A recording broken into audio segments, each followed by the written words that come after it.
ദൈവനാമത്തിന് മഹത്വം ഉണ്ടാകട്ടെ. ഒരിക്കൽ കൂടി എല്ലാവരുടെയും ഒരു ദൈവവചനവുമായി വരാൻ കർത്താവ് തന്ന ഈ അവസരത്തിന് നന്ദിയോടെ സ്തുതിക്കുന്നു. നമുക്കൊരു വാക്ക് പ്രാർത്ഥിക്കാം.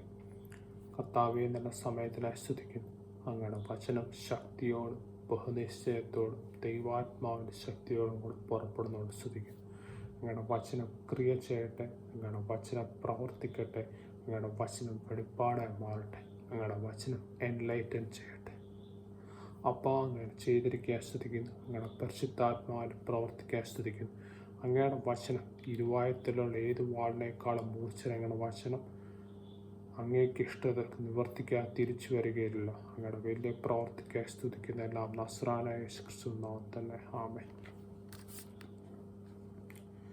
നമുക്കൊരു വാക്യം വായിച്ചു തുടങ്ങാം. 74-ാം സങ്കീർത്തനം 3-4 വാക്യങ്ങൾ. നിത്യശൂന്യങ്ങളിലേക്ക് നിന്റെ കാലടി വെക്കണമേ. ശത്രു വിശുദ്ധ മന്ദിരത്തിൽ സകലവും നശിപ്പിച്ചിരിക്കുന്നു. നിന്റെ വൈരികൾ നിന്റെ സമാഗമന സ്ഥലത്തിൻ്റെ നടുവിൽ അലറുന്നു. തങ്ങളുടെ കൊടികളെ അവർ അടയാളങ്ങളായി നാട്ടിയിരിക്കുന്നു. അവൻ പ്രൈസ് ദി ലോർഡ്. ഇവിടെ ഈ സങ്കീർത്തനങ്ങൾ വായിക്കുമ്പോൾ ഒരു ശത്രുവിനെ പറ്റി പറഞ്ഞേക്കുന്നു.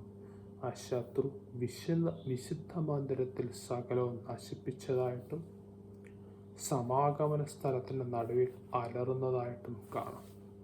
അപ്പം നമുക്ക് ഇതിലൊന്ന് ധ്യാനിക്കുമ്പോൾ ഈ ധ്യാനിക്കുമ്പോൾ പുതിയ നിയമ വിശ്വാസികളായ ദൈവമക്കളായ എനിക്ക് നിങ്ങൾക്കും ശത്രു ആരാണെന്ന് നമുക്കൊന്ന് പരിശോധിക്കാം.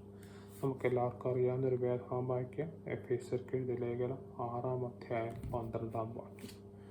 നമുക്ക് പോരാട്ടമുള്ളത് ജഡരക്തങ്ങളോടല്ല, വാഴ്ചകളോടും അധികാരങ്ങളോടും ഈ അന്ധകാരത്തിൻ്റെ ലോകാധിപതികളോടും സ്വർലോകങ്ങളിലെ ദുഷ്ടാത്മസേനയോടും അത്രേ. അപ്പം നമുക്ക് ശരിക്കും പോരാട്ടം ജഡരക്തങ്ങളോടല്ല, പിശാചിനോടും അവൻ്റെ സേനയോടും അത്രേ. പലപ്പോഴും ഇതൊരു ചെറിയ കാര്യമായിട്ടൊന്നും, പക്ഷെ പലപ്പോഴും നമ്മൾ മനസ്സിലാക്കേണ്ട കാര്യമാണ്. പലപ്പോഴും നമുക്ക് നാച്ചുറലി പോരാട്ടമോ ദേഷ്യമോ വൈരാഗ്യമോ ഒക്കെ വരുന്ന ജഡരക്തങ്ങളോടാണ്. പക്ഷെ ഈ വചനം ക്ലിയറായിട്ട് പറയും, നമുക്ക് പോരാട്ടമുള്ളത് ജഡരക്തങ്ങളോടല്ല, മറിച്ച് അത് സംഭവിച്ച പിശാചിനോട് അവൻ്റെ സേനയോട് അത്ര. ഇത് മനസ്സിലാക്കി നമുക്ക് നേരത്തെ വായിച്ച വേദഭാഗം ഒരിക്കൽ വായിക്കാം. 74-ാം സങ്കീർത്തനം 3-4 വാക്യങ്ങൾ. നിത്യശൂന്യങ്ങളിലേക്ക് നിന്റെ കാലടി വെക്കണമേ. ശത്രു വിശുദ്ധ മന്ദിരത്തിൽ സകലവും നശിപ്പിച്ചിരിക്കുന്നു. നിന്റെ വൈരികൾ നിന്റെ സമാഗമന സ്ഥലത്തിൻ്റെ നടുവിൽ അലറുന്നു. തങ്ങളുടെ കൊടികളെ അവർ അടയാളങ്ങളായി നാട്ടിയിരിക്കുന്നു. ആമേൻ. Praise the Lord. ഇപ്പോൾ വളരെ നന്നായിട്ട് നമുക്കിവിടെ കാണാൻ സാധിക്കും. ശത്രു വിശുദ്ധ മന്ദിരത്തിൽ സകലവും നശിപ്പിച്ചിരിക്കുന്നു. നിന്റെ വൈരികൾ നിന്റെ സമാഗമന സ്ഥലത്തിൻ്റെ നടുവിൽ അലറുന്നു. കൊടികളെ അവർ അടയാളങ്ങളായി നാട്ടിയിരിക്കുന്നു. ശത്രു ലോകത്തിൻ്റെ സ്ഥലത്തല്ല സകലവും നശിപ്പിച്ചത്, വേറൊരു സ്ഥലത്തല്ല അലറുന്നു, മറിച്ച് വിശുദ്ധ മന്ദിരത്തിൽ സകലവും നശിപ്പിച്ചിരിക്കുന്നു. സമാഗമന സ്ഥലമായ കർത്താവിൻ്റെ വിശുദ്ധ സ്ഥലത്തിൻ്റെ നടുവിൽ അലറുന്നു, കൊടികളെ നാട്ടിയിരിക്കുന്നു. വേറൊരു ഭാഷയിൽ പറഞ്ഞാൽ ശത്രു വിശുദ്ധ സ്ഥലത്ത്, അഥവാ പുതിയ നിയമ ടേംസിൽ പറയുവാണ്, ശത്രുവായ പിശാച് വിശുദ്ധ സ്ഥലത്ത് സഭയ്ക്കെതിരെ നിന്ന് സഭയിൽ നാശം വരുത്തുവാൻ നമുക്ക് കാണാൻ സാധിക്കും. നാം കണ്ടു, നമ്മുടെ ശത്രു ജഡരക്തങ്ങളല്ല, മറിച്ച് പിശാചും അവൻ്റെ സേനയാണ്. ഈ വേദഭാഗം വായിക്കുമ്പോൾ കാണാൻ സാധിക്കും, ശത്രു വിശുദ്ധ സ്ഥലത്ത് അഥവാ ദൈവസഭയിൽ നാശം വരുത്തുവാൻ നോക്കുന്നു. ഇതിനോട് ബന്ധപ്പെട്ട് ഇതേ സങ്കീർത്തനത്തിൻ്റെ മറ്റു കുറച്ച് വാക്യങ്ങളോട് നമുക്ക് വായിക്കാം. 7 മുതൽ 9 വരെയുള്ള വാക്യങ്ങൾ. അവർ നിന്റെ വിശുദ്ധ മന്ദിരത്തിന് തീ വെച്ചു, തിരുനാമത്തിൻ്റെ നിവാസത്തെ അവർ ഇടിച്ചു നിരത്തി അശുദ്ധമാക്കി. നാം അവരെ നശിപ്പിച്ചു കളക എന്ന് അവർ ഉള്ളം കൊണ്ട് പറഞ്ഞു. ദേശത്തിൽ ദൈവത്തിൻ്റെ എല്ലാ പള്ളികളെയും ചുട്ടുകളഞ്ഞു. ഞങ്ങൾ ഞങ്ങളുടെ അടയാളങ്ങളെ കാണുന്നില്ല, യാതൊരു പ്രവാചകനും ശേഷിച്ചിട്ടില്ല. ഇതെത്രത്തോളം എന്നറിയുന്നവൻ ആരും ഞങ്ങളുടെ ഇടയിൽ ഇല്ല. ആമേൻ. Praise the Lord. ഇതേ ടേംസിൽ തന്നെ നേരത്തെ വായിച്ച വേദഭാഗത്തിൻ്റെ നേരത്തെയുള്ള വാക്യങ്ങളുടെ അതേ ടേംസിൽ തന്നെ പോകുന്ന നമുക്ക് കാണാൻ സാധിക്കും. വിശുദ്ധ മന്ദിരത്തിന് തീ വെച്ചു. മറ്റ് ലോകത്തിൻ്റെ സ്ഥലമല്ല, വിശുദ്ധ മന്ദിരത്തിന് തീ വെച്ചു. തിരുനാമത്തിൻ്റെ നിവാസത്തെ അവർ ഇടിച്ചു നിരത്തി അശുദ്ധമാക്കി. വേറെ സ്ഥലമല്ല, ലോകസ്ഥലമല്ല, തിരുനാമത്തിൻ്റെ നിവാസത്തെ ഇടിച്ചു നിരത്തി അശുദ്ധമാക്കി. ദേശത്തിൽ ദൈവത്തിൻ്റെ എല്ലാ പള്ളികളെയും ചുട്ടുകളഞ്ഞു. കർത്താവിൻ്റെ സഭയോട്, കർത്താവിൻ്റെ ജനത്തോടുള്ള പിശാചിൻ്റെ പ്രവൃത്തിയാണ് ഇവിടെ കാണുന്നത്.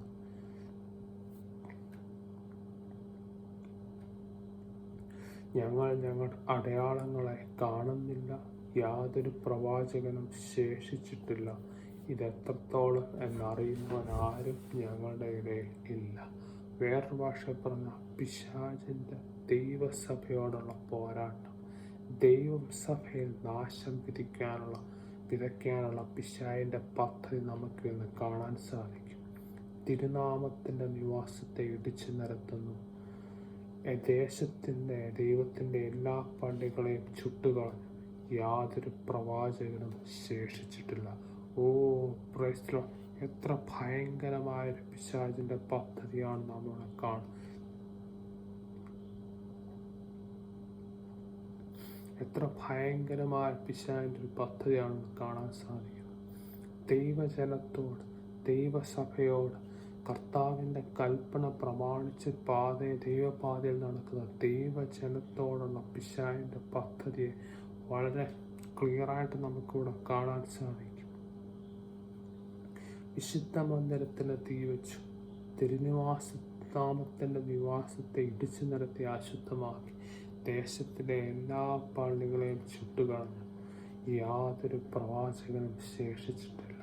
പിശാചിൻ്റെ പദ്ധതി, പിശാചിൻ്റെ പ്രവൃത്തി ദൈവസഭയോടും ദൈവകൽപ്പന പ്രമാണിക്കുന്ന ദൈവജനത്തോടുമാണ്. പലപ്പോഴും നമ്മുടെ ജീവിതത്തിൽ പലപ്പോഴും നമ്മൾ കാണുന്നുണ്ട്. ഇന്നത്തെ നമ്മുടെ സഭയിൽ 50 വർഷം പഴക്കമുള്ള മലയാളി പെന്തിക്കോസ്തലിലുള്ള സഭയിൽ വെച്ച് നോക്കുക. അന്ന് കൃപാവരങ്ങളുടെ ഒരു സമൃദ്ധി, വിശ്വാസത്തിൻ്റെ സമൃദ്ധി, വിശ്വാസവീരന്മാർ പലരും മെഡിസിൻ പോലും എടുക്കാതെ സൗഖ്യം പ്രാപിക്കുന്നു. അവർക്ക് മെഡിസിൻ എടുക്കുന്ന ഒരു മോശം പോലെയുള്ള വിശ്വാസത്തിൻ്റെ സമൃദ്ധി, കൃപാവരങ്ങളുടെ പ്രവചന ശുശ്രൂഷയുടെ സമൃദ്ധി. അന്യഭാഷ മാത്രമല്ല, പല സ്ഥലങ്ങളിലും അന്യഭാഷയുടെ വിവേചനം കൂടെയുള്ള സമൃദ്ധി. ഇന്ന് നാം ആ ലെവലിൽ നിൽക്കുന്നുവോ? പലപ്പോഴും നമുക്കിത് കേൾക്കാൻ ഇഷ്ടമില്ല. നമുക്കിതൊക്കെ കിട്ടി, ഇതൊക്കെയാണെന്ന് പറയുന്നത് കേൾക്കാനാണ് നമുക്കും ഇഷ്ടം, എനിക്കും ഇഷ്ടം അത് തന്നെ. പക്ഷെ നമ്മൾ പരിശോധിക്കുമ്പോൾ ആ സഭയുടെ ആ ഉണർവിൻ്റെ ആ ലെവലിൽ നാം നിൽക്കുന്നുവോ? ഒരു കാര്യം മനസ്സിലാക്കണം. സഭയെ ക്ഷയിപ്പിച്ച് സഭയുടെ ശക്തി കുറച്ച് ദൈവസഭയെ വീക്കം ചെയ്ത് ദൈവജനത്തെ ക്ഷീണിപ്പിക്കുകയാണ് പിശാചിൻ്റെ ഏറ്റവും വലിയ പ്രവൃത്തി. അന്നത്തെ കാലത്തിൻ്റെ ഉണർവിൻ്റെ ലെവലിൽ നാം നിൽക്കുന്നുവോ? അതോ സഭ അന്ന് നോക്കുമ്പോൾ ക്ഷീണിച്ച് പോയി? കൃപാവരങ്ങളുടെ ബഹുത്വം നാം കാണാതെ, പ്രവചന ശുശ്രൂഷയുടെ ബഹുത്വം കാണാതെ, വിടുതലുകളുടെ എണ്ണവും കുറഞ്ഞ് ഒരു രീതിയിൽ നാം നിൽക്കുന്നുവോ? പിശാചിൻ്റെ മെയിൻ തന്ത്രം ദൈവസഭയോടും ദൈവകൽപ്പന പ്രമാണിക്കുന്ന ദൈവജനത്തോടും കൂടെയാണ്. പലപ്പോഴും നമ്മൾ പിശാചിനെ പറ്റി പറയുമ്പോൾ നമ്മൾ പറയും അതെല്ലാം ഈ ലോകത്തിൽ അനേക ഇമ്മോറാലിറ്റീസ് ഉണ്ട്, അനേകം ഇപ്പം യുവാക്കളെ പിശാച് മറ്റേ രീതിയിലോട്ട് തള്ളിവിടുന്നു.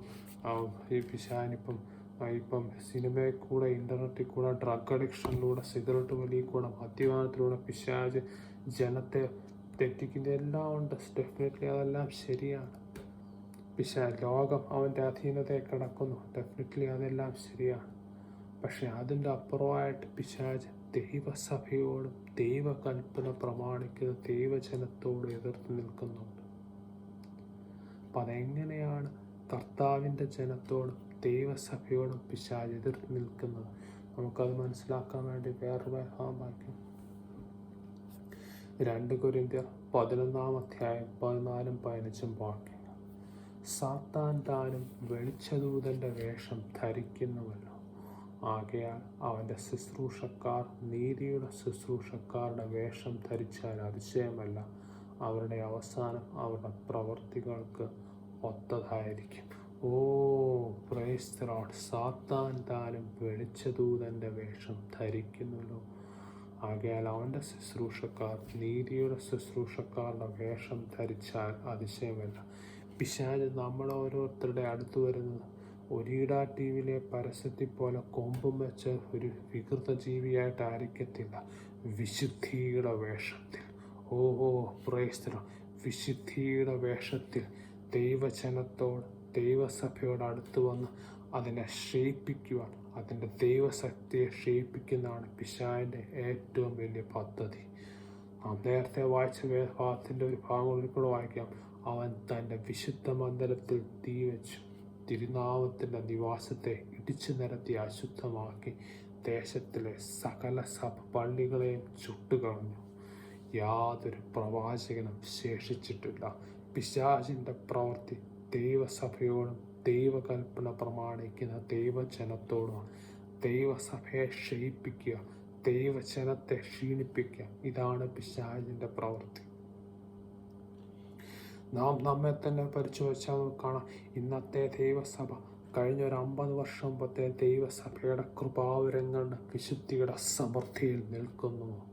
അതോ അന്ന് കഴിഞ്ഞും നാം ക്ഷീണിച്ചു പോയിട്ടുണ്ടോ? പിശാചിൻ്റെ മെയിൻ പ്രവൃത്തി ദൈവസഭയെ ക്ഷീണിപ്പിക്കുക എന്നുള്ളതാണ്. നാം കണ്ടു, ഈ ലോകത്തിൽ അനേക ഇമ്മോറാലിറ്റീസ് ഇതെല്ലാം ഉണ്ട്. പിശാച് അനേകരെ തെറ്റിക്കുന്നു.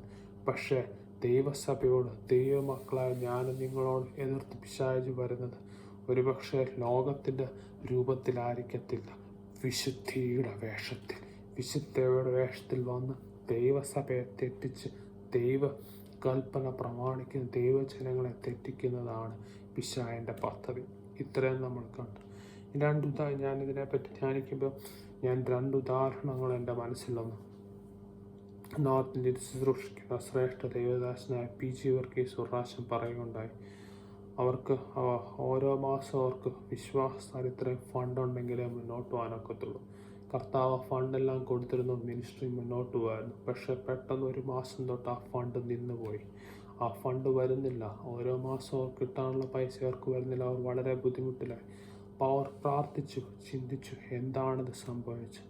അവസാനം അവർക്ക് മനസ്സിലായ കാര്യം, ആ ഫണ്ട് നിന്നു പോകുന്നതിന് തൊട്ട് മുമ്പ് ഒരു ശുശ്രൂഷക്കാരുടെ ഒരു കപ്പിള് അവരുടെ ശുശ്രൂഷയിൽ അവരെ ജോയിൻ ചെയ്തു. ഭാര്യയും ഭർത്താവും ആണെന്ന് അവർ വിചാരിച്ചിരുന്ന ഒരു കപ്പിൾ അവിടെ ജോയിൻ ചെയ്തു. പിന്നെ അവർക്ക് മനസ്സിലായി ഇവർ രണ്ടുപേരും ഭാര്യയും ഭർത്താവും ഒന്നുമല്ല, എവിടുന്നോ ഒളിച്ചോടി ലിവിങ് ടുഗദർ ആയിട്ടുള്ളൊരു ആൾക്കാർ അവരുടെ ശുശ്രൂഷയിൽ ജോയിൻ ചെയ്താണെന്ന് അവർക്ക് മനസ്സിലായി. അവർ ജോയിൻ ചെയ്ത പിന്നെ ഇവരുടെ ഫണ്ട് കട്ടായിപ്പോയി. ഇത് മനസ്സിലാക്കിയപ്പം അവരെ ശുശ്രൂഷയിൽ മാറ്റി ഫണ്ട് പിന്നെയും നോർമലായിട്ട് വരാൻ തുടങ്ങി. സാത്താൻ താനും വെളിച്ചദൂതൻ്റെ വേഷം ധരിക്കുന്നുവല്ലോ. അവൻ്റെ സേവകന്മാരും ശുശ്രൂഷക്കാർ നീതിയുടെ ശുശ്രൂഷക്കാരുടെ വേഷം ധരിച്ചാൽ അതിശയമല്ല. പിശാചിൻ്റെ പദ്ധതി വെളിച്ചദൂതൻ്റെ വേഷത്തിൽ നമ്മുടെ അടുത്ത് വന്ന് ദൈവസഭയെ ക്ഷീണിപ്പിക്കുക, ദൈവമക്കളെ ക്ഷീണിപ്പിക്കുക എന്നുള്ളതാണ്. വേറൊരുദാഹരണം എൻ്റെ മനസ്സിൽ വന്നു. കർത്താവിനെ സേവിക്കുന്ന ശ്രേഷ്ഠത. അദ്ദേഹം ബാംഗ്ലൂരിലെ MA വർഗീസ് പാസ്റ്റർ ഒരു എക്സാമ്പിൾ പറഞ്ഞു. ഒരാൾ അവരുടെ സഭയിൽ വന്നു, പുതിയൊരു വിശ്വാസിയായതുകൊണ്ട് MA വർഗീസ് പാസ്റ്ററിനോട് അദ്ദേഹത്തോട് സ്നേഹം ഉണ്ടായിരുന്നു. ഒരു പ്രാവശ്യം അദ്ദേഹം വീട്ടിൽ വന്നു. ഈ പുതിയ വിശ്വാസി MA വർഗീസ് പാസ്റ്റർ വീട്ടിൽ വന്നു. MA വർഗീസ് പാസ്റ്റർ ഒരു സ്കൂട്ടറിലോ ബൈക്കിലോ മാർക്കറ്റിലോട്ട് പോവാണ്. അപ്പോൾ അദ്ദേഹം ഒരു ചോദ്യം ചോദിച്ചു, ഞാനും പാസ്റ്ററുടെ കൂടെ ബൈക്കേ വന്നോട്ടെ? MA വർഗീസ് പാസ്റ്റർ സന്തോഷത്തോടെ വന്നു. പിന്നെന്താ വന്നോ? അപ്പം MA വർഗീസ് പാസ്റ്ററുടെ കൂടെ ബൈക്കിൽ വന്ന് അദ്ദേഹം മാർക്കറ്റിൽ വന്നു. മാർക്കറ്റിൽ അവരുടെ സഭയിലുള്ള അനേക വിശ്വാസികളുണ്ടായിരുന്നു. അപ്പം ആ വിശ്വാസികളെല്ലാം ഇദ്ദേഹം പരിചയപ്പെട്ടു. എമേറിസ് പാസ്റ്ററുടെ കൂടെ ബൈക്കേ വന്നുകൊണ്ടായിരിക്കണം വിശ്വാസികൾക്ക് കുറച്ച് കൂടുതൽ സ്നേഹം ഇദ്ദേഹത്തോടുണ്ടായിരുന്നു, എല്ലാം ഉണ്ടായിരുന്നു. പിന്നെ സംഭവിച്ചത് എന്തെന്ന് വെച്ചാൽ, ഈ വിശ്വാസികളെല്ലാം ഈ പുതിയ വിശ്വാസികളെ കൂടുതൽ വിശ്വസിക്കുകയാണ്. എമേറിസ് പാസ്റ്ററുടെ കൂടെ ബൈക്ക് വന്നാൽ അത് മുതലെടുത്ത് ഈ പുള്ളി ഇവരുടെ എല്ലാവരുടെയും വീട്ടിൽ പോയി കുറേ കള്ളപ്രവചനം പറഞ്ഞ് കുറേ കാശും അടിച്ചു മാറ്റി മുങ്ങി. ഇതാണ് സംഭവിച്ചത്. സാത്താൻ താനും വെളിച്ചദൂതൻ്റെ വേഷം ധരിക്കുന്നുവല്ലോ. ആകയാൽ അവൻ്റെ ശുശ്രൂഷക്കാർ നീതിയുടെ ശുശ്രൂഷക്കാരുടെ വേഷം ധരിച്ചാൽ അതിശയമില്ല. ഇതാണ് പിശാചിൻ്റെ പദ്ധതി. നമ്മൾ ഓരോരുത്തരോടും ദൈവസഭയുള്ള പിശാചിൻ്റെ പദ്ധതി ഇതാണ്: നമ്മളെ ക്ഷീണിപ്പിക്കുക, ദൈവസഭയെ ക്ഷീണിപ്പിക്കുക, നമ്മുടെ വിശ്വാസം ചോർത്തിക്കളയുക. വെളിച്ചദൂതൻ്റെ വേഷത്തിൽ, നീതിയുടെ ശുശ്രൂഷക്കാരുടെ വേഷത്തിൽ നമ്മുടെ അടുത്തിൽ വന്ന് നമ്മളെ ക്ഷീണിപ്പിക്കുകയാണ് പിശാചിൻ്റെ പദ്ധതി.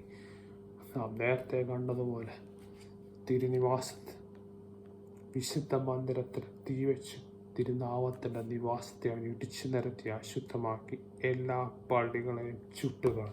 ഇതാണ് പിശാചിൻ്റെ പദ്ധതി. നമുക്കറിഞ്ഞ് അവനോട് എതിർത്ത് നിൽക്കും. ഒരു ചോദ്യമുണ്ട്: ഈ പിശാചിൻ്റെ ശുശ്രൂഷകർ, സാത്താൻ്റെ ശുശ്രൂഷകൻ എങ്ങനെയാണ് അവർ സഭയെ ക്ഷീണിപ്പിക്കുന്നത്? എങ്ങനെയാണ് അവർ സഭയെ ക്ഷീണിപ്പിച്ച് അകത്ത് കയറി നമ്മളോട് എതിർത്ത് നിൽക്കുന്നത്? അതിൻ്റെ ഒരു ഭാഗം മാത്രം നമുക്ക് ധ്യാനിക്കാം. 2 പത്രോസ് 2-ാം അധ്യായം 1 മുതലുള്ള ഒന്നാം വാക്യം. എന്നാൽ കള്ളപ്രവാചകന്മാരും ജനത്തിൻ്റെ ഇടയിലുണ്ടായിരുന്നു. അങ്ങനെ നിങ്ങളുടെ ഇടയിലും ദുരുപദേഷ്ടാക്കന്മാരുണ്ടാകും. അവർ നാശകരമായ മതഭേദങ്ങളെ നുഴയിച്ച് തങ്ങളെ വിലയ്ക്ക് വാങ്ങിയ നാഥനെ തള്ളിപ്പറഞ്ഞ് തങ്ങൾക്ക് തന്നെ ശീഘ്രനാശം വരുത്തും. Price the Lord. ഹല്ലേലൂയ. അപ്പം എങ്ങനെയാണ് ഈ വെളിച്ചദൂതൻ്റെ വേഷത്തിൽ വരുന്ന, നീതിയുടെ വേഷം ധരിച്ചു വരുന്ന പിശാചിൻ്റെ ശുശ്രൂഷക്കാർ എങ്ങനെയാണ് അവർ സഭയെ ക്ഷീണിപ്പിക്കുന്നത്? ഒരു ഭാഗം നമുക്ക് ധ്യാനിക്കാം.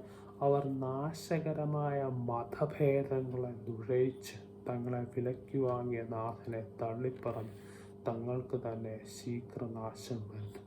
നാശകരമായ മതഭേദങ്ങളെ നുഴയിച്ച് സഭയിലോട്ട് കയറ്റി സഭയെ ക്ഷീണിപ്പിക്കുന്നതാണ് പിശാചിൻ്റെ ശുശ്രൂഷകന്മാരുടെ ഒരു പദ്ധതി. അപ്പോൾ ഈ നാശകരമായ മതഭേദങ്ങൾ നമ്മൾ എനിക്ക് തോന്നുന്നു ഇംഗ്ലീഷിൽ കുറച്ച് സീക്രട്ട്ലി ഇൻട്രൊഡ്യൂസ് ഡിസ്ട്രക്റ്റീവ് ഹെറസീസ്, കുറച്ചുകൂടെ ക്ലിയറാണ്. വേറൊരു ഭാഷ പറഞ്ഞാൽ ദുരുപദേശങ്ങളെ സഭയിലോട്ട് നുഴഞ്ഞു കയറ്റി സഭയെ ക്ഷീണിപ്പിക്കുക. അപ്പോൾ ഈ പലപ്പോഴും ഈ ദുരുപദേശം എന്ന് പറയുമ്പോൾ നമ്മുടെ മനസ്സിൽ ആദ്യം വരും, നമുക്കെങ്ങനെയാണ് ദുരുപദേശം? നമ്മൾ വേദപുസ്തക അടിസ്ഥാനത്തിൽ വരുന്ന സഭയല്ലേ, നമ്മളെല്ലാവരും ബൈബിളാണല്ലോ നമ്മുടെ ആധാരം. അപ്പം നമ്മൾ ഇപ്പോൾ ദുരുപദേശമൊക്കെ ഇങ്ങനെ വന്നാലും നമുക്ക് മനസ്സിലാവും. ഇപ്പോൾ ആരെങ്കിലും വന്ന് ദുരുപദേശം കയറ്റിയാലും നമുക്ക് മനസ്സിലാവുമല്ലോ. ഇത് കാരണം നമ്മൾ ബൈബിളാണല്ലോ നമ്മുടെ ഫൗണ്ടേഷൻ, ദൈവവചനമാണല്ലോ. അപ്പോൾ ഇങ്ങനെ ദുരുപദേശം വന്നാലും നമുക്ക് ഈസി ആയിട്ട് മനസ്സിലാക്കാം എന്നുള്ളൊരു ചിന്ത നമുക്ക് വരാം. ഡെഫിനറ്റ്ലി നല്ല കാര്യമാണ്. പക്ഷേ ഇങ്ങനത്തെ നാശകരമായ മതഭേദങ്ങളെ നുഴയിച്ച് കയറ്റി സഭേഷി നാശകരമായ മതഭേദങ്ങളെ നുഴയിച്ച് കയറ്റുന്നതിൽ എൻ്റെ ഒപ്പീനിയൻ ഇന്നത്തെ കാലത്ത് വളരെ റെലവൻ്റ് ആയിട്ടുള്ള ഒരു എക്സാമ്പിൾ നമുക്ക് നോക്കാം. 1 തിമോത്തി 6-ാം അധ്യായം 3 മുതൽ 5 വരെയുള്ള വാക്യങ്ങൾ. നമ്മുടെ കർത്താവായ യേശുക്രിസ്തുവിൻ്റെ പത്യവചനവും ഭക്തിക്കൊത്ത ഉപദേശവും അനുസരിക്കാതെ അന്യഥ ഉപദേശിക്കുന്നവനൊന്നും തിരിച്ചറിയാതെ തർക്കത്തിൻ്റെയും വാഗ്വാദത്തിൻ്റെയും ഭ്രാന്ത് പിടിച്ച് ചീർത്തിരിക്കുന്നു. അവയാൽ അസൂയ, ഷണ്ഠ, ദൂഷണം, ദുസംശയം, ദുർബുദ്ധികളും സത്യത്യാഗികളും മനുഷ്യരുടെ വ്യർത്ഥവാദം എന്നിവ ഉളവാകുന്നു. അവർ ദൈവഭക്തി ആദായസൂത്രം എന്ന് വിചാരിക്കുന്നു. Price the Lord. അവർ ദൈവഭക്തി ആദായസൂത്രം എന്ന് വിചാരിക്കുന്നു. എന്താണ് ഇവിടെ അർത്ഥമാക്കുന്നത്? ഒരു ദുരുപദേശം, ഒരു മതഭേദം ഇതാണ്. ദൈവഭക്തി, കർത്താവിൻ്റെ മുഖത്തോട്ട് മാത്രം നോക്കി നിന്ന് കർത്താവിൻ്റെ ഹിതം നിവർത്തിച്ച് നോട്ടം സ്വർഗത്തിലുള്ളതിനെ പറ്റി ചിന്തിച്ച് മുന്നോട്ട് പോകുന്ന ക്രിസ്തീയ ജീവിതത്തെ, കർത്താവിലോട്ട് നോക്കുന്ന ജീവിതത്തെ വെറും ഒരാദായ സൂത്രം ആക്കി മാറ്റുന്ന ദുരുപദേശം. Praise Lord. ഒരു സംശയമില്ല, കർത്താവ് നമ്മുടെ ആവശ്യങ്ങളും വളരെ സമൃദ്ധിയായി നമുക്ക് തരും. നാം ചോദിക്കുന്നതിനും നിലയ്ക്കുന്നതിനും അത്യന്തം വരം നമ്മെ ഭൗമികമായി അനുഗ്രഹിക്കാനും കർത്താവ് വിശ്വസ്തനാണ്. അത് യാതൊരു സംശയമില്ല. തലമുറ അനുഗ്രഹിക്കാനും കർത്താവ് വിശ്വസ്തനാണ്. അതിന് യാതൊരു സംശയമില്ല. എങ്കിൽ പോലും പലപ്പോഴും അത് മാത്രം മനുഷ്യൻ്റെ മനസ്സിലോട്ട് തള്ളിക്കയറ്റി കർത്താവിൻ്റെ മുഖത്തോട്ട് നോക്കി നീക്കി കർത്താവിൻ്റെ ശിഷ്യനായി കർത്താവിൻ്റെ ഹിതം ഈ ഭൂമിയിൽ നിവർത്തിക്കേണ്ട വലിയൊരു പർപ്പസിനെ വെറും ഭൗമിക നന്മകൾ മാത്രം ഒരു സ്ക്വീസ് ചെയ്ത് കർത്താവിൽ നിന്നെടുക്കുന്ന ഒരാദായ സൂത്രമാക്കി മാറ്റുന്ന ഒരു ദുരുപദേശം പലപ്പോഴും നമുക്കിന്ന് കാണാൻ സാധിക്കും. ആമേൻ. Praise the Lord. ഞാൻ പറഞ്ഞാൽ ഡെഫിനറ്റ്ലി കർത്താവ് നമ്മളെ ഭൗമികമായിട്ട് അനുഗ്രഹിക്കും, തലമുറകളെ അനുഗ്രഹിക്കും. എനിക്ക് മുട്ടുണ്ടാകുകയില്ല, അവൻ്റെ സന്തതി ഭൂമിയിൽ ബലപ്പെട്ടു. ഇതൊക്കെ ശരിയാണ്. പക്ഷേ ഇതിനെ കർത്താവിങ്കിലോട്ട് നോക്കി നിൽക്കുന്ന ഈ സുവിശേഷത്തെ, കർത്താവിന് വേണ്ടി സമർപ്പണത്തോടെ ജീവിക്കുന്ന ഈ സുവിശേഷത്തെ, ഉയരത്തിലുള്ള ചിന്തിച്ച് ഈ സുവിശേഷത്തെ പലപ്പോഴും വെറും ഒരു ഭൗമിക നന്മകൾക്കുള്ള ആദായ സൂത്രമാക്കി മാറ്റുന്ന ഒരു ദുരുപദേശം പലപ്പോഴും ഇന്ന് കാണാൻ സാധിക്കും. നമ്മൾ പലപ്പോഴും യൂട്യൂബിലൊക്കെ ഇന്നത്തെ മെസ്സേജുകൾ കേൾക്കുമ്പോൾ ഡെഫിനറ്റ്ലി ഭൗമികമായി, പക്ഷെ പലപ്പോഴും അത് മാത്രമേ നമ്മൾ കേട്ടാറുള്ളൂ. അത് മാത്രമല്ല ദൈവഭക്തി, കർത്താവിനെ അറിയുന്നത് ഒരാദായ സൂത്രം, ഭൗമിക നന്മകൾക്കൊരാദായ സൂത്രമാക്കി മാറ്റുന്ന ഒരു ദുരുപദേശം പലപ്പോഴും നമുക്ക് കാണാൻ സാധിക്കും. പലപ്പോഴും അതിനപ്പുറം മനുഷ്യന് ചിന്തിക്കാൻ പോലും അതില്ല. വന്നാൽ ഇത് കിട്ടും, അത് കിട്ടും, ഇത് കിട്ടും, അത് കിട്ടും. ഡെഫിനറ്റ്ലി കർത്താവ് ഭൗമിക നന്മകളെല്ലാം തരും. പക്ഷേ നാം കർത്താവിനെ അനുഗമിക്കുക, അവൻ്റെ ശിഷ്യനായി പൂർണ്ണ സമർപ്പണത്തോടെ നാമല്ല ജീവിക്കുന്ന ക്രിസ്തു അത്രയെന്ന് മനസ്സിലാക്കി ഉയരത്തിലുള്ള ചിന്തിച്ചുകൊണ്ട് ജീവിക്കുന്ന ഈ ക്രിസ്തീയ ജീവിതത്തെ ഒരു വെറും ആദായ സൂത്രം, ഭൗമിക നന്മകൾക്കുള്ള ആദായ സൂത്രമാക്കി മാറ്റുന്ന ഒരു ദുരുപദേശം, ഒരു നാശകരമായ മതഭേദം പലപ്പോഴും നമുക്ക് കാണാൻ സാധിക്കും. ഞാനിപ്പോഴും ചിന്തിക്കുന്ന ഇതാണ്, പൗലോസ് അപ്പോസ്തലൻ ഇന്ന് ജീവിച്ചിരിക്കുന്നുവെങ്കിൽ അദ്ദേഹം എന്ത് പ്രസംഗിക്കുകയാലും നമുക്ക് മനസ്സിലാക്കാം. അദ്ദേഹത്തിൻ്റെ ലേഖനങ്ങൾ പഠിക്കുമ്പോൾ പലപ്പോഴും നമുക്ക് മനസ്സിലാക്കാം അദ്ദേഹം ഒരുപക്ഷെ ഇന്ന് ജീവിച്ച് പ്രസംഗിച്ചിരുന്നെങ്കിൽ അദ്ദേഹത്തിൻ്റെ ലേഖനത്തിൽ എഴുതിയ കാര്യങ്ങൾ ഒരുമാതിരി അതുപോലായിരുന്നായിരിക്കും അദ്ദേഹത്തിൻ്റെ പ്രസംഗം.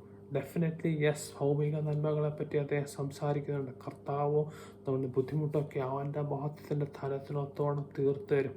നമ്മുടെ ആവശ്യങ്ങളൊക്കെ കർത്താവ് അതിഭയങ്കരമായിട്ട് ഇതെല്ലാം പറയുന്നുണ്ടെങ്കിലും, പക്ഷേ എത്രയധികം കർത്താവിൻ്റെ മർമ്മങ്ങളെപ്പറ്റി പറയുന്നു, എത്രയധികം കർത്താവിൻ്റെ സമർപ്പണത്തെപ്പറ്റി പറയുന്നു. ഇനി ഞാനല്ല ജീവിക്കുന്ന ക്രിസ്തു അത്രയെന്ന് പറയുന്നു. ഇതെല്ലാം പറയുന്നു, ഉയരത്തിലുള്ള ചിന്തിക്കാൻ പറയുന്നു. പക്ഷേ പലപ്പോഴും നാം ഇന്ന് കാണുന്ന ഇതാണ്, കർത്താവിലോട്ടുള്ള നോട്ടത്തിൽ വിശുദ്ധിയോടെ കർത്താവിലോട്ട് മാത്രം ഉയരത്തിലുള്ള ചിന്തിച്ച് നോക്കുന്ന ഈ ക്രിസ്ത്യൻ ജീവിതത്തെ വെറും ഭൗമിക നന്മകൾക്കുള്ള, ഈ ലോകത്തുള്ള ഭൗമിക നന്മകൾക്കുള്ള ഒരു ആദായ സൂത്രമാക്കി മാറ്റും നമുക്ക് പലപ്പോഴും കാണാൻ സാധിക്കും. സങ്കടത്തോടെ ഞാൻ പറയട്ടെ, പലപ്പോഴും ഇത് കാണാൻ സാധിക്കും. ഇത് കേൾക്കുന്നവർക്ക് വീണ്ടും അത് കേട്ടാൽ മതി, അത് മാത്രം അവർക്ക് കേട്ടാൽ മതി. ആ ഒരു രീതിയിൽ മുന്നോട്ട് പോകും. അന്ത്യകാലത്ത് അതും സംഭവിക്കാൻ ദൈവവചനം പറയും. നമുക്ക് അതിനോട് ബന്ധപ്പെട്ടൊരു വാക്യം വായിക്കാം. 2 തിമോത്തി 4:3-4 വാക്യങ്ങൾ. അവർ പത്യോപദേശം പൊറുക്കാതെ കർണരസമാകുമാർ സ്വന്തം മോഹങ്ങൾക്കൊത്തവണ്ണം ഉപദേഷ്ടാക്കന്മാരെ പെരുക്കുകയും സത്യത്തിന് ചെവി കൊടുക്കാതെ കെട്ടുകഥ കേൾപ്പാൻ തിരിയുകയും ചെയ്യുന്ന കാലം വരും. പത്യോപൃക്കാർ കർണരസമാകുമാർ സ്വന്തം മോഹങ്ങൾക്കൊത്തവണ്ണം ഉപദേഷ്ടാക്കന്മാരെ പെരുക്കുകയും. ഇങ്ങനെ ഭൗമിക നന്മകൾ കിട്ടുന്നൊരു ആദായ സൂത്രം പിന്നെ മനുഷ്യന് അത് മാത്രം കേട്ടാൽ മതി. ആമേൻ. Praise the Lord. പിന്നെ കർത്താവിനുള്ള സമർപ്പണത്തെ പറ്റി കേൾക്കേണ്ട ആവശ്യമില്ല. ഉയരത്തിലുള്ളത് ചിന്തിച്ച് കർത്താവിൻ്റെ മുഖത്തോട്ട് നോക്കി കർത്താവിൻ്റെ ഹിതം ഈ ഭൂമിയിൽ നിവർത്തിക്കുന്നത്. അതൊന്നും കേൾക്കണ്ട, അതിലൊന്നും താല്പര്യമില്ല. ഭൗമിക നന്മകൾ കിട്ടുന്ന ഒരു ആദായ സൂത്രം അത് മാത്രം കേട്ട ഒരു കാലം വരും. ആമേൻ, പ്രൈസ് ദി ലോർഡ്. അതാണ് പിശാചിൻ്റെ പദ്ധതി. നാശകരമായ മതഭേദങ്ങളെ സഭയിലോട്ട് നുഴയിച്ച് കയറ്റി സഭയെ ക്ഷീണിപ്പിക്കുക. നാശകരമായ മതഭേദം വരുമ്പോൾ ദൈവവചനത്തിൽ നിന്ന് ഇപ്പോൾ കർത്താവിൻ്റെ മെയിൻ ഡോക്ട്രിൻസ്, മെയിൻ കാര്യങ്ങളിൽ വിചലിച്ച് വരുന്നത് മാത്രമായിരിക്കണമെന്നില്ല. പക്ഷേ കർത്താവിങ്കിലോട്ട് നോക്കി വിശ്വാസത്തോടെ വിശുദ്ധിയോടെ കർത്താവിങ്കിലോട്ട് നോക്കി ക്രിസ്തു നമ്മുടെ ഉള്ളിൽ വസിക്കുന്ന മനസ്സിലാക്കി കർത്താവിൻ്റെ ഹിതം ഈ ഭൂമിയിൽ നിവർത്തിക്കാമെന്ന് മനസ്സിലാക്കി ഉയരത്തിലുള്ള ചിന്തിച്ച് നോക്കുന്ന ക്രിസ്തീയ ജീവിതത്തെ വെറും ഭൗമിക നന്മകൾ പ്രാപിക്കാനുള്ള ഒരു ആദായ സൂത്രമാക്കി മാറ്റുന്ന ഒരു ദുരുപദേശം പലപ്പോഴും നാം കണ്ടുപോകുന്നു. സങ്കടത്തോടെ ഞാൻ പറയട്ടെ, പലപ്പോഴും നാം അത് കണ്ടുപോകുന്നു. ഞാൻ പറഞ്ഞ പോലെ പലപ്പോഴും ചിലർക്കൊണ്ട് ഇങ്ങനെ ഭൗമിക നന്മകൾ പറയുന്നതേ ഇഷ്ടമില്ല. അതൊരു വലിയൊരു മോശം പോലെ അവർക്ക് എന്നും ഇങ്ങനെ പറയും. കർത്താവ് ഇവിടത്തെയുള്ള കഷ്ടത മാത്രം പറയുന്നു. അല്ല, കർത്താവ് നമ്മളെ ഓരോ നന്മ ഓരോ സകലത്തിലും അനുഗ്രഹിക്കും. ആത്മീകമായിട്ടും ഭൗമികമായിട്ടും അവൻ്റെ തലമുറകളെ അനുഗ്രഹിക്കും. 112 സങ്കീർത്തനം പറഞ്ഞു, ഐശ്വര്യവും സമ്പത്തും അവൻ്റെ വീട്ടിലുണ്ടാകും. പിന്നെ പറയുന്ന അവൻ്റെ സന്തതി ഭൂമിയിൽ ബലപ്പെട്ടിരിക്കും. കർത്താവ് തീർച്ചയായും നാം എക്സ്പെക്ട് ചെയ്യുന്നതിൽ അപ്പുറമായിട്ടുള്ള ഭൗമികമായി അനുകരിക്കും. പക്ഷേ അത് മാത്രം പറഞ്ഞുകൊണ്ട് ക്രിസ്തീയ ജീവിതത്തെ കർത്താവിൻ്റെ മുഖത്തോട്ട് നോക്കി നിൽക്കുന്ന ഉയരത്തിലുള്ള ചിന്തിച്ച് മനസ്സിലാക്കി ക്രിസ്തു നമ്മുടെ ഉള്ളിൽ വസിക്കുന്ന മനസ്സിലാക്കി ജയോത്സവത്താണ് ജീവിക്കുന്ന ക്രിസ്തീയ ജീവിതത്തെ വെറും ഒരു ഭൗമിക നന്മകൾ കിട്ടുന്ന ആദായ സൂത്രമാക്കി മാറ്റിവെക്കുന്ന ഒരു ദുരുപദേശം പലപ്പോഴും നോക്കാൻ സങ്കടത്തോടെ ഞാൻ പറയട്ടെ, ഇന്നത്തെ ക്രിസ്തീയ ലോകത്തിൽ വളരെയധികം നമുക്ക് കാണാൻ സാധിക്കും. പലപ്പോഴും അത് മാത്രമേ ഉള്ളൂ. Price the Lord. പലപ്പോഴും അത് മാത്രം. പക്ഷെ ദൈവവചനം എന്ത് പറയുന്നു? എന്ത് തിന്നും എന്ത് കുടിക്കും എന്ന് ജാതികൾ അന്വേഷിക്കട്ടെ. പലപ്പോഴും നാം ജാതികളുടെ കാര്യം പറയുമ്പോൾ നമുക്ക് ഇത് ജാതീയാചാരമാണ്, ഇത് ജാതീയാചാരമാണൊക്കെ പറഞ്ഞ് പല കാര്യങ്ങളും നമ്മൾ ചെയ്യുന്നില്ല. ദൈവത്തിന് സ്തോത്രം. പക്ഷേ അതുപോലെ തന്നെ ഒരു ജാതീയാചാരമാണ് എന്ത് തിന്നും എന്ത് കുടിക്കും എന്ന് അന്വേഷിക്കുന്നത്. മുമ്പായിട്ട് രാജ്യവും നീതിയും സകലവും നിനക്കുണ്ടാവും. പക്ഷെ പലപ്പോഴും ഇന്ന് അന്വേഷണം അതല്ല. അന്വേഷിക്കുന്ന അല്ലെന്ന് പറയുമ്പോഴും ഹൃദയത്തിലെ അന്വേഷണം ഇത് മാത്രമാണ്. കർത്താവിൻ്റെ മുഖത്തോട്ട് നോക്കി നിൽക്കുന്ന കർത്താവിൻ്റെ ഹിതവിടെ ചെയ്യാൻ വേണ്ടി ഉയരത്തിലുള്ള നോക്കി നിൽക്കുന്ന മഹത്വകരമായ ക്രിസ്തീയ ജീവിതത്തെ വെറും ഭൗമിക നന്മകൾക്കായി ആദായ സൂത്രമാക്കി മാറ്റുന്ന ഒരു ദുരുപദേശം പലപ്പോഴും നമുക്ക് കാണാൻ ഇതാണ് പിശാചിൻ്റെ പദ്ധതി. ഈ ദുരുപദേശം സഭയിൽ കയറ്റി സഭയെ ക്ഷയിപ്പിച്ച് വിശ്വാസികളെ ക്ഷീണിപ്പിച്ച് വിശ്വാസികളെ വെറും ഈ ലോകത്തിലോട്ട് ഫോക്കസ് ചെയ്യുന്നവരാക്കി മാറ്റി കർത്താവിൻ്റെ ഹിതത്തെ കർത്താവിൻ്റെ പദ്ധതിയെ ക്യാൻസൽ ചെയ്യും. ഇതാണ് ഇന്നത്തെ ഏറ്റവും വലിയ പിശാചിൻ്റെ പദ്ധതി. നാം കണ്ടല്ലോ, പിശാച് എണീറ്റ് നിൽക്കുന്ന ദൈവസഭയോടും ദൈവകൽപ്പന പ്രമാണിക്കുന്ന ജനത്തോടാണ് അവൻ തൻ്റെ വിശുദ്ധ മന്ദിരത്തിന് തീവെച്ചു. തിരുനാമത്തിൻ്റെ നിവാസത്തെ അവർ ഇടിച്ചു നിരത്തി അശുദ്ധമാക്കി. ദൈവദേശത്തിൽ ദൈവത്തിൻ്റെ എല്ലാ പള്ളികളെയും ചുട്ടുകളഞ്ഞു. യാതൊരു പ്രവാചകനും ശേഷിച്ചിട്ടില്ല. അതെങ്ങനെയാണ് പിശാച്? സാത്താൻ താനും വെളിച്ചദൂതൻ്റെ വേഷത്തിൽ അവൻ്റെ ശുശ്രൂഷകന്മാർ, നീതിയുടെ ശുശ്രൂഷകന്മാർ എന്ന ഒരു വേഷത്തിലെത്തും. സഭയിൽ ഇടിച്ചു കയറി നാശകരമായ മതഭേദങ്ങൾ അന്വേഷിച്ച് അതിലൊരു എക്സാമ്പിൾ ഇന്നത്തെ സങ്കടത്തോടെ ഇന്നത്തെ കാലത്തെ ഏറ്റവും റെലവൻ്റ് ആയിട്ടുള്ള എക്സാമ്പിൾ കർത്താവിൻ്റെ മുഖത്തോട്ട് നോക്കി നിൽക്കുന്ന, കർത്താവിൻ്റെ ഹിതം നിവർത്തിപ്പാനായി ഉയരത്തുള്ള ചിന്തിച്ച് നോക്കി നിൽക്കുന്ന, ഇനി ഞാനല്ല ജീവിക്കുന്ന ക്രിസ്തു അത്ര എന്ന് എല്ലാവരും മനസ്സിലാക്കി മുന്നോട്ട് പോകേണ്ട ക്രിസ്തീയ ജീവിതത്തെ വെറും ഭൗമിക നന്മകൾക്കുള്ള ഒരു ആദായ സൂത്രമാക്കി മാറ്റുന്ന പിശാചിൻ്റെ പദ്ധതി പലപ്പോഴും നമുക്ക് കാണാൻ സാധിക്കും. Price the Lord. വെറും ഇതാണോ നമ്മുടെ സഭകളിൽ ഇന്ന് പഴയ പോലെ ദൈവപ്രവർത്തി നടക്കാത്തത്? ഇതുകൊണ്ടാണോ പലപ്പോഴും നമ്മുടെ സഭകളിൽ പണ്ടത്തെ പോലത്തെ ഒരു പരിശുദ്ധാത്മാവിൻ്റെ കൃപാവനങ്ങളുടെ സമൃദ്ധിയോ വിശ്വാസത്തിൻ്റെ സമൃദ്ധിയോ അന്യഭാഷാ വിവേചനത്തിൻ്റെ സമൃദ്ധിയോ നാം കാണാത്തത്? നമുക്ക് നമ്മെ തന്നെ പരിശോധിക്കാം. ഞാനൊരു എക്സാമ്പിൾ പറയാം. ഞാൻ ആക്ച്വലി ഒരു സഭയുടെ സർവീസ്, ഒരു ശുശ്രൂഷ, ഒരു മീറ്റിംഗ് ഞാൻ യൂട്യൂബിൽ കാണുമായിരുന്നു. ഒരു സഭാ ശുശ്രൂഷകൻ അദ്ദേഹത്തിൻ്റെ പ്രവൃത്തിയെപ്പറ്റി, അദ്ദേഹത്തിൻ്റെ കുടുംബത്തെപ്പറ്റി കുറേ ഡീറ്റെയിൽസ് പറയുവാൻ എല്ലാവരും കേട്ടോണ്ടിരുന്നു. പക്ഷെ അവസാനം അദ്ദേഹം ഒരു വാക്ക് പറഞ്ഞു, എൻ്റെ കൊച്ചുമോൻ ഇന്ന കോഴ്സ് പഠിക്കാനായി കാനഡയിലോട്ട് പോയി എന്നൊരു വാക്ക് പറഞ്ഞു. ഞാൻ വളരെ ക്ലിയറായിട്ട് ഞാൻ ഓർക്കുന്നു. കാനഡ എന്നൊരു വാക്ക് കേട്ടപ്പം അതിഭയങ്കരമായ കൈയടി. അതിന് പ്രൈസിനോട് പറയണം എനിക്കറിയത്തില്ല. അതുവരെ എല്ലാ മനുഷ്യരും കേട്ടു, എന്തൊക്കെയോ കേട്ടു, വലിയ ഇൻട്രസ്റ്റ് ഇല്ലാതിരുന്നു. കാനഡ എന്നൊരു വാക്ക് കേട്ടപ്പോൾ കൈയടി അതിഭയങ്കരം. ഞാൻ പറയട്ടെ, ഡെഫിനറ്റ്ലി നമ്മളെ അനുഗ്രഹിക്കും, ഭൗമികാനിക്കും, സന്തതി തലമുറ ഭൂമിയിൽ ബലപ്പെട്ട് അതിൻ്റെ ഭാഗമായിട്ട് കർത്താവ് വിദേശങ്ങളിലോട്ട് അയക്കും. ദൈവഹിതം അനുസരിച്ച് അത് നടക്കട്ടെ. അതിനോട് ഞാൻ അതിനെ എതിർത്ത് പറയുന്നതല്ല. പക്ഷേ സത്യമായിട്ട് ഇത് കേട്ടപ്പോൾ എനിക്ക് ചിരിക്കണോ കരയണോ എന്നെനിക്ക് തോന്നിയില്ല, മനസ്സിലായില്ല. അതുപോലൊരവസ്ഥ കണ്ടു. ഇങ്ങനെ ഈ ലോകത്തിൻ്റെ നന്മകളെ മാത്രം നോക്കി നിൽക്കും ജനമെങ്കിൽ കർത്താവിൻ്റെ പ്രവൃത്തി എങ്ങനെ അവിടെ വരും? പ്രൈസ്. ഒരു കാനഡ മാത്രം കേൾക്കുമ്പോൾ കൈയടിക്കുന്ന ഒരു ജനം, ഇതാണ് ജനത്തിൻ്റെ സ്ഥിതിയെങ്കിൽ എങ്ങനെ കർത്താവിന് അവരുടെ ഇടയിൽ പ്രവർത്തിക്കാൻ സാധിക്കും? കർത്താവ് നോക്കുന്ന അവങ്ങൾ തന്നെ ഏകാഗ്രചിത്തന്മാരായതുകൊണ്ട് ജനമാണ്. അവരുടെ ഇടയിലാണ് ദൈവപ്രവൃത്തി. ഇതെല്ലാം കേട്ടിട്ട് ഒരു കാനഡ വരുമ്പോൾ മാത്രം കൈയടിക്കാൻ പറ്റുന്ന ഒരു ജനമെങ്കിൽ കർത്താവിൻ്റെ പ്രവൃത്തി എങ്ങനെ വരും? കർത്താവിൻ്റെ മുഖത്തോട്ട് നോക്കി നിൽക്കി ഈ മഹത്വകരമായ ക്രിസ്തീയ ജീവിതത്തെ വെറും ഒരു ആദായ സൂത്രമാക്കി മാത്രം ഇന്ന് നാം മാറ്റിയോ?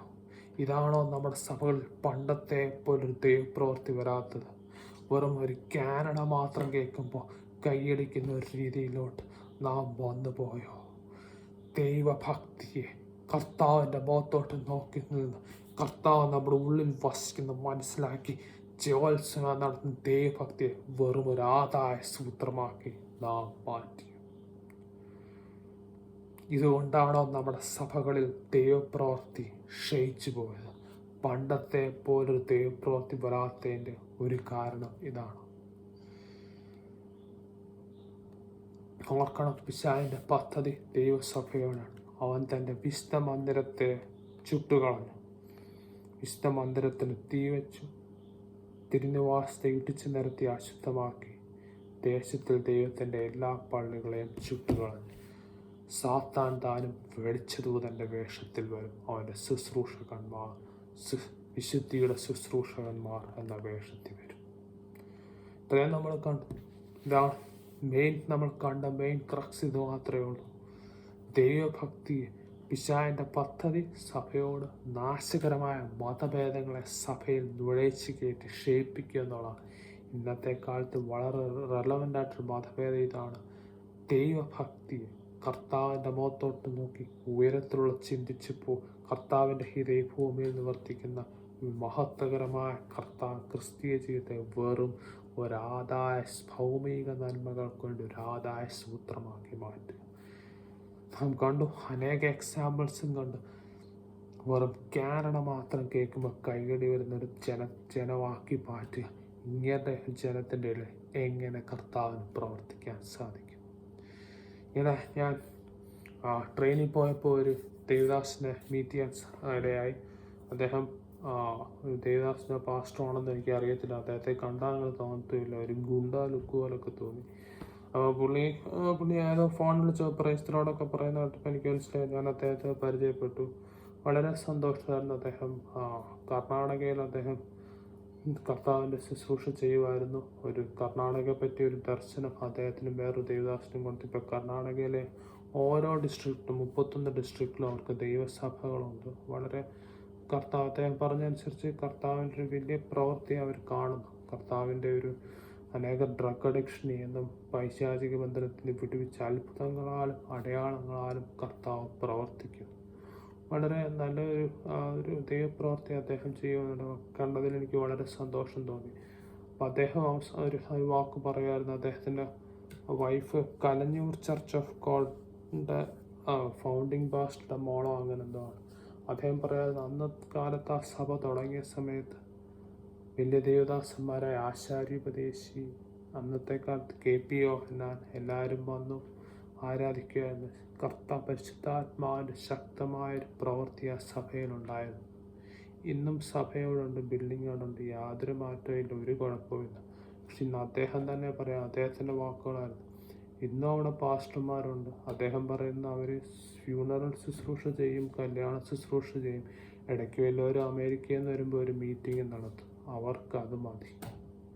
അദ്ദേഹം പറയാൻ ദൈവപ്രവൃത്തി കുറഞ്ഞു പോയതിന് അദ്ദേഹം പറയുന്ന അദ്ദേഹത്തെ വാക്കുകളായിരുന്നു, ഞാൻ തന്നെയാണ് കുറ്റക്കാരൻ, നമുക്കത് മതി. ഇത് വന്നു ശുശ്രൂഷയായി, അമേരിക്കയിൽ നിന്ന് വരുമ്പോൾ ഒരു മീറ്റിംഗ് ആയി, അത് മതിയെങ്കിൽ അത് മതി. കർത്താവിൻ്റെ പ്രവൃത്തി പിന്നെ കൂടുതൽ എക്സ്പെക്റ്റ് ചെയ്യരുത്, അത് വരാൻ പോകത്തില്ല. ദൈവഭക്തിയെ വെറും ഒരു ആദായ സൂത്രമാക്കി മാറ്റുന്ന പിശാചിൻ്റെ പദ്ധതി നാം മനസ്സിലാക്കുന്നു. ഇതേക്കാലത്തെ ഏറ്റവും പിശാച് എങ്ങനെയെങ്കിലും ദൈവസഭയെ ക്ഷീണിപ്പിച്ച് വിശ്വാസികളുടെ വിശ്വാസത്തെ ചോർത്തിക്കളയാനാണ് പിശാച്. ഇന്നത്തെ ഏറ്റവും വലിയ പദ്ധതി സഭകളിൽ നുഴഞ്ഞു കയറി ദൈവഭക്തിയെ ഉയരത്തിലുള്ള ചിന്തിച്ച് കർത്താവിൻ്റെ ഹിതം ഇവിടെ നിവർത്തിക്കുന്ന ദൈവഭക്തിയെ, ക്രിസ്തീയ ജീവിതത്തെ വെറൊരു ആദായ സൂത്രമാക്കി മാറ്റുന്നു. ഇതാണോ കാരണം പലപ്പോഴും നമ്മുടെ ദൈവസഭകളിൽ ദൈവപ്രവൃത്തി കുറഞ്ഞു വെറൊരു കാനഡ മാത്രം കേൾക്കുമ്പോൾ കൈകൊട്ടുന്ന ഒരു രീതിയിലോട്ട് നമ്മുടെ ജനം മാറിപ്പോയി. കർത്താവിൻ്റെ കരത്തിന് ക്ഷീണം വന്നിട്ടില്ല. യഹോവയായ ഞാൻ മാറാത്തവൻ, യേശു ക്രിസ്തു ഇന്നലെയും ഇന്നും എന്നേക്കും. പക്ഷെ നമ്മുടെ ഹൃദയം മാറിപ്പോയോ? ദൈവഭക്തിയെ വെറും ഒരു ആദായ സൂത്രമാക്കി നാം മാറ്റുന്നു. അത് കേട്ട് രസിക്കുന്നവരായി മാറ്റി. കർത്താവ് സ്പെസിഫിക്കായിട്ട് പറയുന്നു, എങ്കിലോട്ട് അടുത്ത് വരെ ഞാൻ നിങ്ങളോടും അടുത്ത് വരും. ചോദിപ്പീൻ നിങ്ങൾക്ക് കിട്ടും, അന്വേഷിപ്പീൻ കണ്ടെത്തും. ഇതിനോട് ബന്ധപ്പെട്ട് നമുക്ക് കർത്താവിനോട്ട് ഒരു മടങ്ങി വരാമോ? കർത്താവിങ്കിലോട്ട് അടുത്ത് വരുമോ? വെറും ഒരു ദൈവഭക്തിയെ ആദായ സൂത്രമാക്കി മാറ്റുന്ന ആ സുവിശേഷം മാറ്റി നിർത്തി കർത്താവിൻ്റെ മുഖത്തോട്ട് മാത്രം നോക്കി നിന്ന് കർത്താവിൻ്റെ ഹിതം ഈ ഭൂമിയിൽ നിവർത്തിക്കുന്നവരായി മാറാം. പണ്ടത്തെ പോലെ അതിലും അപ്പുറമായിട്ട് ഉണർവ് നമുക്ക് കാണട്ടെ. നമുക്കൊരു വാക്ക് പ്രാർത്ഥിക്കാം. കർത്താവെ, അങ്ങയുടെ വചനം ക്രിയ ചെയ്തതിനായി സ്തുതിക്കുന്നു. അങ്ങയുടെ വചനം ശക്തിയോടും ബഹുനിശ്ചയത്തോടും ദൈവാത്മാവിൻ്റെ ശക്തിയോടും കൂടെ പുറപ്പെട്ടിരിക്കുക സ്തുതിക്കുന്നു. പലപ്പോഴും അങ്ങയോടുള്ള ഭക്തിയെ വെറും ഒരു ആദായ സൂത്രമാക്കി നമ്മളും മാറ്റിക്കഴിഞ്ഞു. ഈ ലോകത്തിലെ നന്മകൾക്ക് വേണ്ടി മാത്രം കിട്ടുന്ന ഒരു ഫോർമുലയായി ഞങ്ങൾ അങ്ങേ മാറ്റിക്കഴിഞ്ഞു. ഞങ്ങൾ ഏറ്റുപറയുന്നു, ഞങ്ങൾ അങ്ങയെങ്കിലോട്ട് മടങ്ങി, ഞങ്ങൾ അങ്ങയുടെ മുഖത്തോട്ട് പാത്രം നോക്കുന്നു. അങ്ങയുടെ ഹിതം ഈ ഭൂമിയിൽ പൂർണ്ണതയോടെ നിവർത്തിക്കുന്നവരായി ഞങ്ങൾ മാറട്ടെ. അങ്ങയുടെ ഹിതം പൂർണ്ണമായിട്ട് ഈ ഭൂമിയിൽ നിവർത്തിക്കട്ടെ. അങ്ങയുടെ നാമം ഉയരട്ടെ. അങ്ങയുടെ വചനം പൂർണ്ണതയോടെ ഏറ്റെടുത്ത് അങ്ങേക്കായി വൻകാര്യങ്ങൾ ചെയ്യട്ടെ. പണ്ടത്തെക്കാൾ വലിയൊരു ഉണർവ് നമ്മൾ കാണട്ടെ. അങ്ങയുടെ വലിയ പ്രവർത്തിക്കായി സ്തുതിക്കുന്ന എല്ലാം നസ്രാനായ യേശു ക്രിസ്തു നാമത്തിൽ തന്നെ. ആമേൻ. Thank you. God bless U.